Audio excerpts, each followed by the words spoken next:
And I'm not saying that it means make us whiny and create all these other issues like that, but it is important to talk about them.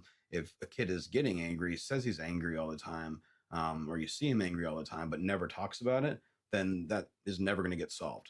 Think about how we have to solve it as adults. You know, people go to anger management because they need to go and learn how to not get angry all the time. That's probably something that was unfortunately lacking in their childhood, and that doesn't mean it's always going to be the case.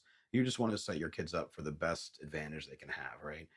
So these are the kind of things that even if you didn't do any of it before, just the conversation every week or two is going to be way more, right? So we try to talk about them usually daily, but we don't always, I guess. But then something like a weekend day, we might go over a lot of this stuff, or we might kind of dedicate like an hour to, to actually do it. We don't tell the kids that, but we'll, say, let's kind of make sure we spend an hour really getting into if anything happened this week and talk about feelings.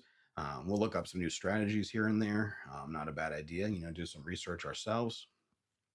And so then giving that space now that means giving them a space where they're comfortable and open to talk about stuff, and then trying not to be judgmental. That's kind of hard. There's some things that they'll tell you. You don't want to always be mad at them for something they're telling you, because otherwise they might not tell you. But you also need to make sure you understand it, and you need to make sure that you are setting some limits, right? They can't be like, oh, I was out doing this or that, and I hate myself and hate everyone around me and blah blah blah, and then you just ignore it. Like, that's not going to work for you. So make sure you're discussing this stuff with them, and if you're also getting mad at them or punishing them for it, then they won't want to tell you about it anymore, right? So they're going to start hiding their feelings and everything.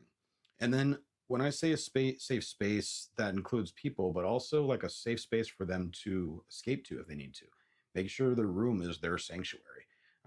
If they have to share a room with somebody else, make sure you have a place that they can go to get alone.